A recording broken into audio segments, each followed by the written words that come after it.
Here's something that might surprise you. 2026 has already been a wild year for the stock market. The S&P 500 dropped 9% in just a couple of months. Then it bounced back 12% off those lows. Iran tensions, inflation fears, and economic uncertainty have kept everyone on edge. But here's what's interesting. While most people were panicking about the next few months, something quiet was happening in the background. Small caps, dividend payers, and value stocks were quietly outperforming. Nobody was talking about it, but the numbers don't lie. Today I want to show you two ETFs built exactly for this kind of market. These aren't flashy tech stocks chasing headlines. They're real businesses. Quality companies trading at prices that actually make sense. By the end of this video, you'll understand how both of these funds work. You'll know exactly who they're perfect for, and you'll see why combining them could be one of the smartest moves you make, even with just $100. Let's get into the first one. Imagine you're building a house. You wouldn't start with the roof. You'd start with the foundation. That's exactly how I want you to think about this first ETF. It's called SEHD, the Schwab US. Dividend Equity ETF. It's not trying to be exciting. It's trying to be reliable. Here's the problem it solves. A lot of dividend ETFs just chase high yields. They grab any stock paying out a big dividend. But high yield doesn't always mean healthy company. Sometimes it actually means the opposite. A company might be paying out too much cash because it's desperate to keep investors happy. SEHD does something smarter. It looks for a mix of things. Strong balance sheets, consistent dividend growth, and decent yield too. But quality always comes first. Think of it like hiring an employee. You don't just want someone who shows up. You want someone who shows up, does great work, and keeps improving every year. That's what SEHD looks for in a company. Businesses that not only pay you, but keep paying you more as time goes on. Right now, this fund yields around 3.3%. That's solid income just for holding it. But the real magic isn't the yield itself, it's how that yield grows over time. Let's say you buy shares today. 10 years from now, those same shares could be paying you a lot more in dividends. Not because you did anything extra, just because the underlying companies kept growing their payouts. That's the quiet power of dividend growth investing. It's not about getting rich overnight. It's about building a snowball that keeps getting bigger. Now let's talk about what's actually inside this fund. You'll find a heavy focus on consumer staples, healthcare, and energy. These sectors aren't flashy, but think about it this way. People still buy groceries, whether the economy is booming or crashing. People still need healthcare no matter what the headlines say. These are businesses that keep humming along no matter what's happening in the world. That's exactly why SEHD tends to hold up well when the market gets shaky. It's not immune to drops, nothing is, but it usually falls less than the overall market during rough patches. Here's something worth noting. Tech stocks have been under real pressure this year. The Nasdaq has had a rough stretch, but SEHD barely touches big tech. We're talking less than 10% exposure. While a lot of investors were nervous about their tech-heavy portfolios, SEHD holders were sitting fairly comfortably. Year to date, this fund has returned around 12.8%. That's actually the best performance among US dividend ETFs this year. Not bad at all for a fund built on so-called boring companies. But let's be honest about who this ETF isn't for. If you're 25 and looking for explosive growth, this probably shouldn't be your only holding. SEHD isn't designed to double overnight. This fund is for someone who wants steady, dependable growth. Someone who values sleeping well at night more than chasing the next big thing. Here's a common mistake people make with this ETF. They buy it, get a dividend payment or two, and think, that's it? That's not much money. Then they sell. But that misses the entire point. This isn't a get-rich-quick fund. It's a get-rich-slowly fund. The real returns show up after years, not months. Compare two investors for a second. Investor A buys SEHD and forgets about it for 15 years. Investor B buys it, panics after one bad quarter, and jumps to whatever's hot at the moment. 9 times out of 10, Investor A comes out ahead. Not because they're smarter, just because they let compounding do the heavy lifting. The expense ratio here is incredibly low too, just 0.06%. That means almost none of your returns get eaten up by fees.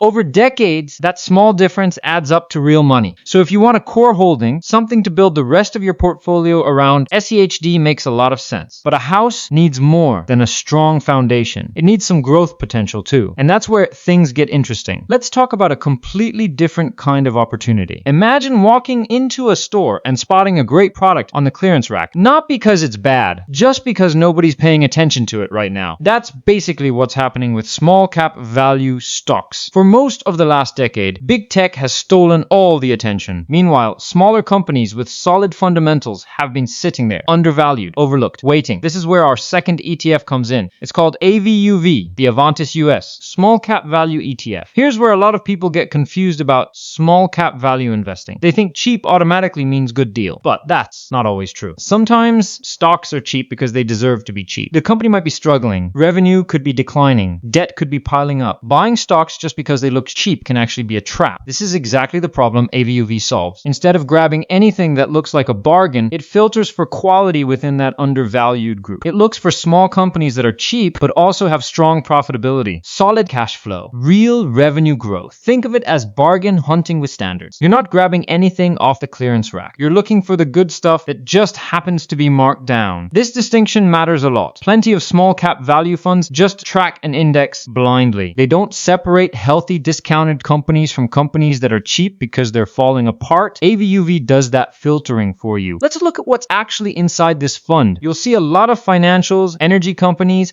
and consumer discretionary businesses. These sectors tend to do well when the economy is genuinely growing, when people are spending, when lending is active, when energy demand is up. This is very different from SEHD's focus on staples and healthcare, and that's exactly the point. These two funds complement each other really well. Here's something that might surprise you. Small cap value has actually outperformed in a big way recently. Looking at the 5-year average annual return, AVUV has put up around 12.5%. That's meaningfully higher than SEHD's 8.4% average over the same period. But don't let that fool you into thinking one fund is simply better than the other. They're built for different jobs. AVUV comes with more volatility. Small companies can swing harder in both directions. When the market feels optimistic, small caps often surge. When fear takes over, they can get hit especially hard. This isn't a sleep easy at night fund like SEHD. It's more like planting a tree that needs patience. It might not grow much for a while. Then suddenly it shoots up. Who is this ETF perfect for? Someone who has time on their side. Someone who can handle a few bumps without panicking. Someone who believes the market will eventually notice these overlooked companies again, and who should probably stay away. If you need this money in the next year or two, this isn't the place for it. If watching your portfolio swing 10 or 15% in a month makes you anxious, this might not be your comfort zone either. Here's a common mistake people make with small cap value funds. They buy in expecting quick results. Then after one rough quarter, they bail. But historically, this asset class rewards patience. The payoff often comes in bursts, not steady drips. Let's talk about cost for a second. AVUV charges 0.25%. That's higher than SEHD's 0.06%. But that's the price of the extra screening happening inside the fund. You're paying a bit more for that quality filter we talked about earlier. Many investors see that as a fair trade-off, especially given the historical returns. Now here's where this gets really interesting. Let's put SEHD and AVUV side by side. SEHD gives you steady income from large established companies with lower volatility. Its yield sits around 3.3%. AVUV gives you growth potential from smaller undervalued companies with higher volatility. Its yield is smaller, around 1%. Notice something both of these funds share though. Neither one is loaded with big tech stocks. Both sit under 10% exposure there. In a year like 2026, where tech has been shaky and unpredictable, that's actually been a real advantage. While a lot of tech-heavy portfolios were feeling nervous, both of these funds were holding steady ground. Think about two different investors. Investor 1 puts everything into big tech names. Investor 2 builds a portfolio around funds like SHD and AVUV instead. When tech is roaring, Investor 1 looks like a genius. But when tech stumbles, Investor 2 isn't feeling nearly as much pain. That's the power of diversification that actually means something. Not just owning different stocks. Owning